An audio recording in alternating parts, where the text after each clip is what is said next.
Vamos lá para a questão de número 5. Uma maneira de determinar o raio de uma esfera maciça é utilizando os princípios da física. Para isso, deve-se. Então, a gente presta atenção que ele está dividindo aqui em etapas. Ó, etapa 1, 2, 3, 4, 5, 6 e por aí vai. Porque o problema, depois que a gente lê o enunciado, ele vai exatamente... exatamente sobre determinar o raio de uma esfera, né? Então, eu preciso lembrar aqui que uma esfera, né, é como se fosse uma bolinha de bilhar ali, uma coisa... Lembra? Pensando numa laranjazinha bem feitinha, bem redondinha. Isso aí é uma esfera, beleza? Então, lembra? Circunferência, círculo e esfera são coisas totalmente distintas. Então, a esfera que a questão está utilizando, né, eu preciso descobrir qual que é o raio dela. Ele vai dar essas etapas. Né? Etapa 1, utilizar um recipiente cilíndrico com água graduado em centímetros. Então, no enunciado ele fala, né, que para determinar o raio de uma esfera, eu vou utilizar princípios de física. E quais seriam esses princípios de física? É você utilizar o quê? Pegar essa esfera e jogar em um cilindro que já tem água, ver qual foi a variação de altura e aí fazer uma comparação dos volumes. Então, o que eu tenho aqui na situação inicial? Na situação inicial eu tenho exatamente o que a etapa 1 propõe para a gente, que é você ter o quê? Um recipiente cilíndrico, certo? Aqui com água, graduado em centímetros, beleza? Na etapa 2, eu vou medir a altura de água no recipiente cilíndrico, ou seja, aqui vai ser a altura de água que eu tenho, que eu vou chamar de H1. Perfeito. Na etapa 3, em seguida, eu vou mergulhar a esfera inteiramente no recipiente. Né? Então, eu vou pegar essa nossa esferazinha bem aqui, jogar ela dentro desse recipiente, tá? Então, eu vou colocar ela um pouquinho reduzida aqui, que é para poder a gente entender o que aconteceu aqui. Né? Então, tá aqui agora a nossa esfera dentro do recipiente. E aí, o que é que você tem que lembrar? Que quando essa esfera, né, já está aí imersa na água, é óbvio que quando eu comparo a altura inicial com a altura final, vai ter uma diferença, né? Ou seja, a água vai subir um pouco. A etapa 4, ele fala que eu tenho que medir a nova altura da água no recipiente cilíndrico com a esfera totalmente imersa. Então agora a gente vai ter que medir, né, essa altura aqui que a gente vai chamar de altura 2. Perfeito. Etapa 5, reduzir a altura 2 de água no recipiente da altura 1. Então, eu vou ter que subtrair esse H2 e esse H1. E a etapa 6 é realizar os cálculos do volume de cilindro, de altura do passo 5 e o volume da esfera. Então, essa questão para você, aluno que nunca viu isso na vida, né, é basicamente o seguinte: a gente vai comparar o volume da esfera, que a gente não sabe ainda, com o volume de um cilindro que a gente vai já fazer aparecer. Por quê? Porque tem esse cilindro inicial, tem esse cilindro final, né, o cilindro de água, né, aqui, que seria essa partezinha azul. E aí, o que eu observo, né? Que a altura mudou.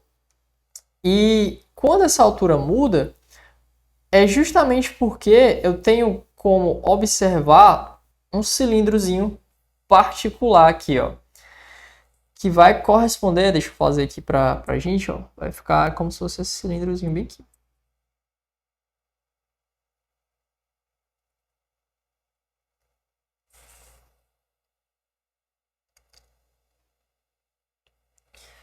Vou colocar aqui rapidão, ó.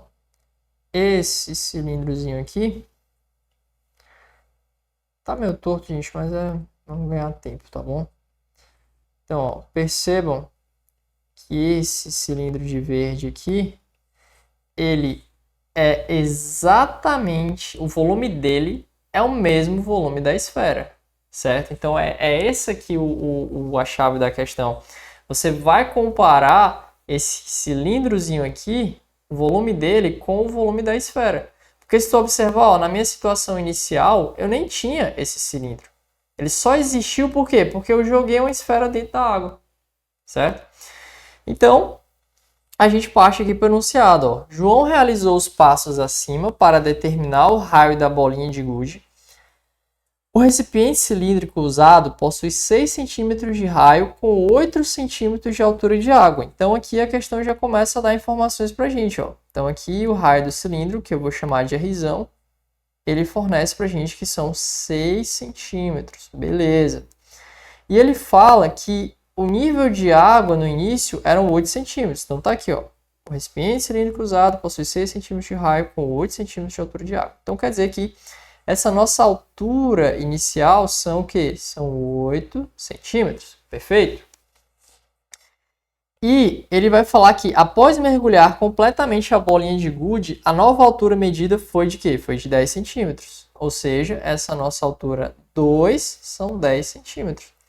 Com muita tranquilidade, o que é que você vai observar? Bom, esses 8 centímetros que eu tenho aqui são os mesmos 8 que eu tenho aqui desse outro lado. Né? Então a gente coloca aqui que são os mesmos 8 centímetros. Perfeito.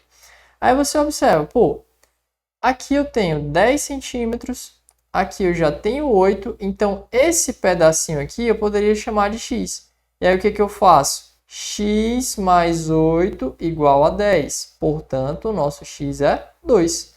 Ah, então essa alturazinha aqui do nosso cilindro de verde, ela tem 2 centímetros. Exatamente.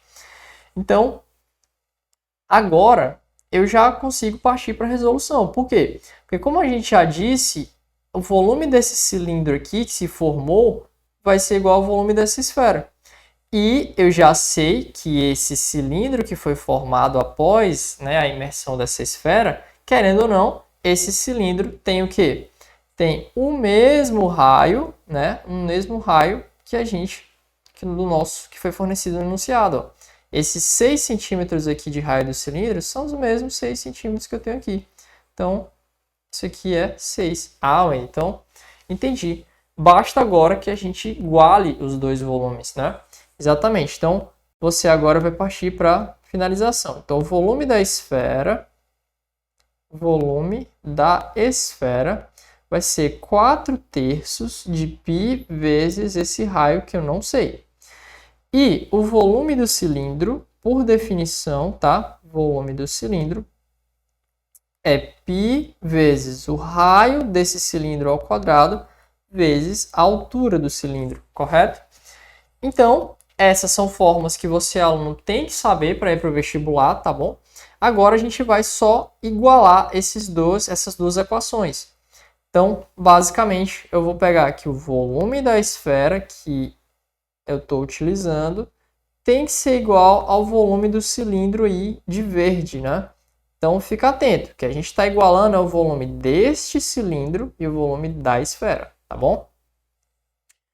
Então, agora é só substituir, né, as equações. Vai ficar 4/3 de π vezes esse rzinho ao cubo igual a π vezes... deixa eu só ver se eu já coloco os valores aqui rapidão. O volume do cilindro, né? O raio do cilindro é quanto? 6. Então, a gente vem e coloca 6 ao quadrado vezes, né? A altura. Que altura é essa? Exatamente esses 2 centímetros aqui. Aí você vem e coloca 2. Bom, lembrando que como eu tenho π desse lado e π desse eu posso cancelar, quando você faz as contas aí, a gente vai chegar, né, na seguinte situação. Vai ficar 4r3 sobre 3 igual a 6 ao quadrado vezes 2, 36 vezes 2 vai dar 72. Você faz aqui o meio pelos extremos, a gente vai chegar aqui 4r3 igual a 216. Portanto, eu vou pegar aqui, gente, ó, essa equaçãozinha e vou jogar aqui, tá? Então, 4r3 igual a 216, portanto, R3 igual a 216 dividido por 4. E 216 sobre 4 é 54. Ou seja, o raio elevado a 3 igual a 54. Portanto, o raio é a raiz cúbica de 54. Então, chegando aqui nesse ponto, a gente verifica que o nosso raio deve ser a raiz cúbica de 54. A raiz cúbica de 54, ela não é um número exato. Tanto que se tu observar, as alternativas são números todos decimais, números quebrados. Tanto que aqui ó, ele fala qual deverá ser aproximadamente o raio. Então tá, o que você poderia pensar? Bom, eu vou testar todas as alternativas e ver qual delas que elevado a 3, por exemplo, 5,2 elevado a 3, 1,6 elevado a 3, qual delas aí vai chegar mais perto de 54? Poderia ser uma maneira? Poderia, mas olha o tempo que você ia fazer, né? Então vamos fazer uma verificação aqui utilizando números inteiros. Porque o meu objetivo é ter aqui um número que elevado a 3 seja aproximadamente 54, né? Então vamos pegar números inteiros para fazer uma verificação.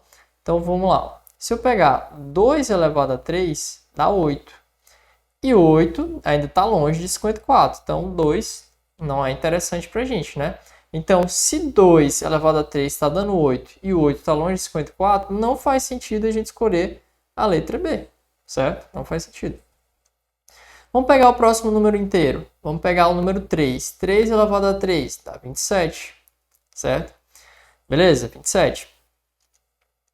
Vamos pegar o próximo número inteiro. 4. 4 elevado a 3 vai dar quanto? 64. Então, você percebe que esse R que eu estou buscando, ele vai estar entre o 3 e o 4, certo? Por que, Wendel? Me explica melhor. Porque aqui, ó, 3 elevado a 3 dá 27. 4 elevado a 3 dá 64. Então, esse raio que eu estou buscando, eu vou colocar aqui de preto. Esse raio, dá só uma ampliada aqui rapidão. Esse raio aqui, então... 4 elevado a 3. Esse raio que eu estou buscando tem que ser aproximadamente 54. E tu percebe que realmente faz sentido. Esse raio está entre 3 e 4. Então, só por uma verificação mais rápida, tu já se livraria do sofrimento de ter que pegar todas as alternativas, né? E sair testando. 5,2 elevado a 3, entende? 1,6 elevado a 3. Então, pô, o meu raio é um número que está entre 3 e 4. Então, a única alternativa que a gente tem aí de número entre 3 e 4 seria a letra E, portanto, 3,8, tá bom? Então, vamos fazer escolhas inteligentes para concluir a questão, tá? Então, vamos para a próxima.